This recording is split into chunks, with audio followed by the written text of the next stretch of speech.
Top quality और consistent performance के लिए सिर्फ सिल्वर पंप नाम याद रखना। અમદાવાદના બાવળામાં સોસાયટીના લોકોએ એક રોડ પર ચક્કાજામ કરી નાખ્યો હતો। સોસાયટી અને આજુબાજુના પાણી ભરાતા લોકો દ્વારા વિરોધ નોંધાવવામાં આવી રહ્યો છે। વરસાદી પાણીનો નિકાલ નહીં થતા લોકો રસ્તા પર ઉતરી ગયા છે। પોલીસ સ્ટેશન પાસેની સોસાયટીના રહીશોએ રસ્તો રોક્યો હતો। બાવળાથી ધોળકા જતા રોડ પર વાહનો રોકીને વિરોધ કરવામાં આવ્યો। બાવળાની સોસાયટીઓમાં કેડસમાં પાણી ભરાયેલા છે। અનેક સોસાયટીઓના મકાનોમાં પણ પાણી ભરાઈ ચૂક્યા છે। પાણી ભરાવાની સમસ્યાથી ત્રાસીને લોકોએ ચક્કાજામ કર્યો હતો અને અનોખી રીતે વિરોધ દર્શાવ્યો હતો।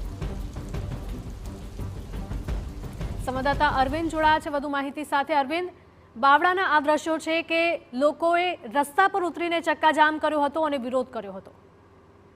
જી, વાત કરવામાં આવે તો ધોળકા બાવળા હાઈવે ઉપર પોલીસ સ્ટેશનની આજુબાજુના વિસ્તારમાં સોસાયટીના રહીશો દ્વારા ચક્કાજામ કરી અને વાહનો રોકી અને વિરોધ પ્રદર્શન કરવામાં આવી રહ્યો છે। જ્યારે વાત કરવામાં આવે તો 2 દિવસ પહેલા પડેલા ધોધમાર વરસાદના કારણે બાવળાના અનેક વિસ્તારો જળમગ્ન બની ગયા છે। ત્યારે બાવળાના રહીશો ત્રાહિમામ પોકારી ગયા છે અને બાવળા નગરપાલિકા પાણીના નિકાલ માટે બિલકુલ નિર્દોષ નીકળી છે। ત્યારે બાવળાના રહીશો દ્વારા એવો વિરોધ કરવામાં આવી રહ્યો છે કે જલ્દી બને તેમ બને પાણીનો નિકાલ કરવામાં આવે અને જો નિકાલ કરવામાં નહીં આવે તો આનાથી પણ ઉગ્ર આંદોલન કરવામાં આવશે એવી ચીમકી ઉચ્ચારવામાં આવી છે। અને બાવળાના અનેક સોસાયટીઓ જે કે સરકારી દવાખાનામાં પણ હાલ ઢીચણસામાં પાણી ભરાય છે। રોડ રસ્તા અને બજારોમાં પણ પાણી ભરાય છે। તે લોકો દ્વારા વિરોધ પ્રદર્શન કરી અને વાહનો રોકીને ચક્કાજામ કરવામાં આવી રહ્યો છે। જી બિલકુલ, માહિતી બદલ આપનો આભાર।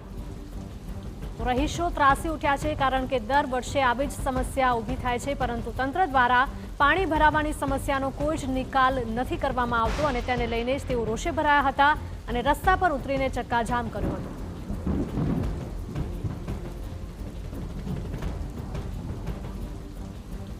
સોસાયટીઓમાં પણ કેડસમાં પાણી ભરાયેલા છે, જેથી લોકોને ઘરની બહાર નીકળવું પણ હવે મુશ્કેલ બની રહ્યું છે।